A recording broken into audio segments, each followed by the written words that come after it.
Okay, welcome or welcome back. And I wanted to do a short video on this because I think there have been long videos done. I think there's been even a 2-hour live done about this makeup artist that was kicked out of a wedding, and she went into explanation to what happened. I think she ended up deleting the videos at the request of the bride that was featured in here and her wedding that was done. So I went into different videos. I looked at what people had to say and I looked at the comment section, and it was a lot of slandering this woman. It was a lot of talking about her. It was a lot of disrespect of her, even though she comes highly recommended. She works at several different weddings, and she's done great work. You can look at her work. Her work is really good. She works on different hair types and textures, different skin colors and everything with the makeup and everything. So she is a business owner.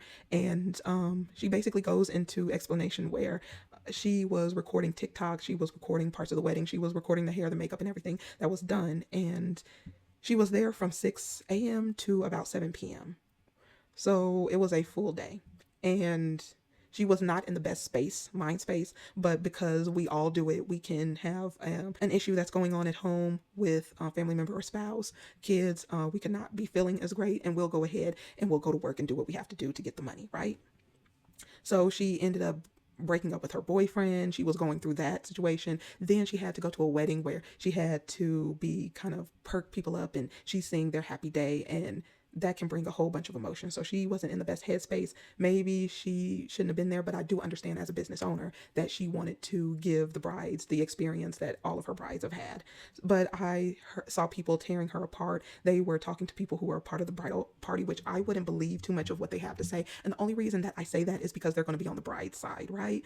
They're not going to talk against the bride, even if she did something, which I don't think she did. And they definitely are not going to talk against the groom. That wasn't going to happen because this happens to be a black woman and a Jewish man who was getting married. So you can, anyway, I'll leave that right there. But basically, she was there all day. People were saying, why didn't she leave when the hair and makeup was done? Why was she filming all of the wedding? They were saying she was in places that she shouldn't have been. She was in pictures where they were had a videographer, and she was basically doing too much. She was loud. She was ghetto. There was some nasty comments.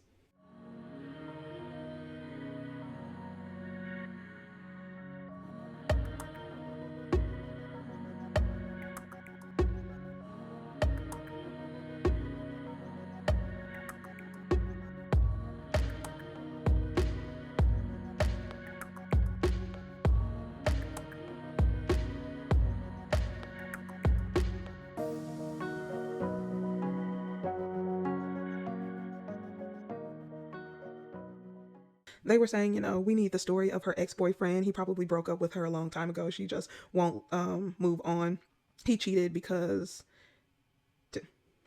his new relationship was the cheating. So all of these women who are making these jokes, a lot of them are colorless women, which this is what I talk about when black women, say certain things. They can leave the door open for other people to come in and disrespect black women. Someone said she was in the bridal suite. Why? And she went in to grab her bags and stuff because she was doing their hair and stuff. So I guess she was in the bridal suite. People were trying to act like she was in there catching intimate moments. It was weird and freaky the way the internet is.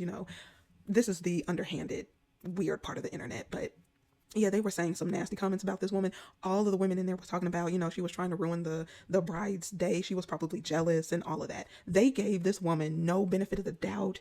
They gave her nothing because when she was telling the story, she wasn't saying that the bride was rude. She wasn't saying that any of her bridesmaids were rude. She did say that the groom snapped at her, that he didn't want to record anymore. And I was under the impression that she was making a TikTok for them.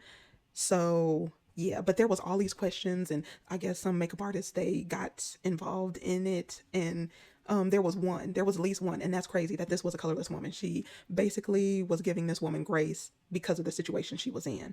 Something in the black community that really disgusts me is black women have to be perfect, and no matter how you try and be perfect, we're going to find something to clown you on no matter what.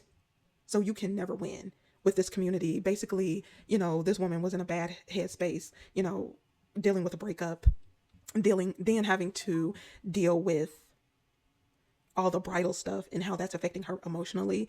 And like I said, it probably wasn't a good idea for her to go. She should have just sent her team or sent someone in her place that she trusted. But I also understand her wanting to just push through it and get it. We all do it. So I'm giving her grace by saying that I understand that, you know, she was in a bad space, and they were saying that, you know, she said she was tired, she was trying to get something to eat, which they said was fine.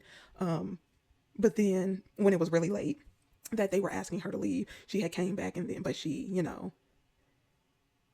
she had left again. And like I said, a makeup artist, I have a few questions that a lot of people did not ask in the comment section. Was, what type of package was this? Was this a package where she's documenting the makeup, she's documenting everything, she agreed to do the social media and TikTok for the brides, and she got some footage? It almost looked like she was going to include the groomsmen in it as well, and the husband, and he was saying he was tired of videotaping, which it seemed like had videotaped with her. But with TikToks, sometimes it can take a few takes for you to get whatever you're trying to, you know, form, right? The footage and how you want to have it on TikTok. So it can take you a couple of tries. I've seen this with young people in my family where they film certain TikToks and they had to do the same thing over and over. And maybe he was annoyed at that. And people were saying this was a wedding where there were no photographers, phones, and all that stuff, like put your phone away and all that. But like I said, this woman hired her. She saw her work. She hired her for the wedding. People were saying that she had a glass of wine. Depending on how long it took, I don't see having a glass. So they nitpicked her about that. I didn't see her drinking. Maybe there is something out there where she was drinking. She had a glass of wine in her hand. Taking a few sips of glass of wine is not going to make you drunk. That's one. Two, they're partying. Three, how do we know that that wasn't a wine for one of the ladies there? I personally can't make a judgment call on that one, but I just think what she did was wonderful. Her work is wonderful, and I think that she will have success. I do not want her to get hung up on social media, and I'm glad that she took the videos down. Other people have recorded it, but it's died down so she can get back to doing what she loves to do, which is hair and makeup. And personally, I wish that she has so much success in this because her work is wonderful. She's an entrepreneur. She's a Black businesswoman. You know, everyone is allowed to be human and make mistakes. But to be honest, I just don't have enough information to know if this is a mistake. I want to know the type of package the bride asked for. Was she supposed to make social media video? Was that a part of the package? Was she supposed to do the makeup and do the hair and then leave? Or was she requested to be there unless the ladies needed touch-ups? If they were going to do touch-ups before the ceremony, if they were going to do touch-ups during or after the dinner, around the dinner time, just to make sure the makeup and hair looked right in case the videographers there, photographers are there, so they can get the pictures and everything. Was she asked to do that? Because that is something you can ask for. And those are the type of things that I'm asking. Was there a contract involved? What was a part of that contract? What was she actually asked to do? What was in the capacity? Because everybody is on social media talking about they're a makeup artist, and, you know, I go to the wedding, I do the makeup, and I'm out of there. Okay, just because you did your sister's makeup on her wedding doesn't make you a makeup artist. Stop it. Okay, every situation is not the same. And I'm talking about people who do this for a living, people who have businesses, people who have years in it. Years in it. I need to know. I can't believe everyone on the internet in the comment section talking about I do this and that's what it is. But personally, I would personally like to know the package. What was included? What was she supposed to do? What was agreed upon? What was the agreed upon time? Because it sounds like she was going to be working 11 to 12 hours, because if she gets there at 6 and they start around 6:30, 7 o'clock, then she was supposed to be there till 5 p.m. That's how it came across to me. So then that's what made me have these questions about what is in the contract that they agreed to, or what all that entails in her package. Because maybe she was trying to get everything done that was included in her package. And she said, you know, she started crying and everything at the wedding, and people were trying to say this woman was trying to ruin this bride's day. And I don't believe that at all. She doesn't have a track record of this. She, you know, she comes highly recommended, and she's done wonderful work. And anybody can have an off day. Anybody can have a bad day. Anybody can have a stressful day. And excuse her for being human and maybe not handling certain situations that was going on the best way. But that shouldn't be something that completely destroys and tear down her business. People are being slanderous towards her, actually trying to act like she's stalking the brides that she does. I think this lady's, some of her pictures, which she did do that job and she got paid to do this job. And maybe the husband then, you know, got a little grumpy, maybe got a little drunk, I don't know, and didn't want to do it anymore. And then she acquiesced to his request and then sent someone over to her to say, you know, she needed to leave that evening. But like I said, I don't think this should ruin her career or her business. And people are coming at her with pitchforks and saying, you know, she's crazy. She shouldn't be able to do business again. Something is wrong with her. She's mentally off. I mean, they are diagnosing her. Somebody even called her a narcissist. And oh, she went too far. They drugged this woman in the mud. They didn't have any type of consideration. They didn't have any type of humanity. They didn't have any type of grace for this woman for having a tough mental issue but trying to push through it, as if they've never had an embarrassing moment. See, just because it wasn't caught on camera, just because it wasn't in a setting like this, I've seen people freak out at work and just have a breakdown. I've seen that happen because there's so much going on in their lives. But everybody wanted to rip her apart. Everybody wanted to tear her apart.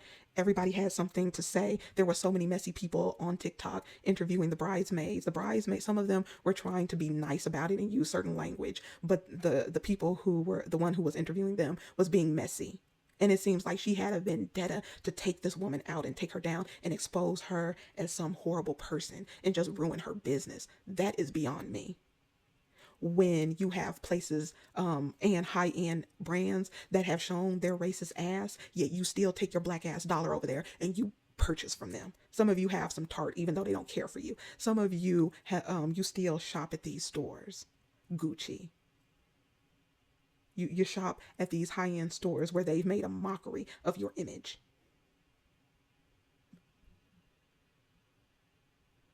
Somebody has some Balenciaga tennis shoes in their closet right now. Like, that's crazy to me. But yet this makeup artist, you know, it wasn't like she was being malicious. It's just that she was having a hard time of it. We can't give her grace and say, okay, you had this hard time. Let's reset because you're talented. You do good work and I want to see you successful. And I can give you grace in this moment that, you know, you were having a hard time. And she genuinely seemed like she didn't understand what was happening and why it was happening. And it was because, you know, you can't really tell when something is overwhelming you. You can't really tell in the moment. Yeah, it just seemed like people wanted to just drag her, talk about her. And I believe people were being haters because they believe a certain thing about her. And I saw some classism in there. For the life of me, I don't know how black people practice classism. It's beyond me. Basically, they were calling her ghetto and she was annoying. The way she talks is annoying and that she's ghetto and her business is ghetto. And nothing about her business says ghetto because there's all women from all walk of life who have seen her work and she does some amazing, fantastic work. She knows what she's doing. She's professional. And just because someone doesn't talk a certain way, look a certain way, walk a certain way, or act a certain way and be fake as fuck does not make them ghetto. And for you trying to talk shit about somebody from the ghetto, but you're always trying to emulate their style and their confidence. You want to fit into these fake ass places with these people and rub elbows with people who really don't like you and talk ish behind your back. That's why you're so ready to talk about this woman and tear her business down and talk about her instead of giving her some grace and understanding. Everything came together to make a perfect storm. But, you know, she can look back on this, learn from this, and she can grow from this. It's not that serious. She did not ruin anybody's wedding. She did not set up to ruin anything. It was just the perfect storm. That's it. Can we give her grace like we give these makeup companies who don't make makeup in your shade, or these companies who make a mockery out of your skin? Can we, you know, you're setting up there using Dove, you know, give her that same grace. But I'll go ahead and leave it right here. Let me know what you think and I'll see you in the next one.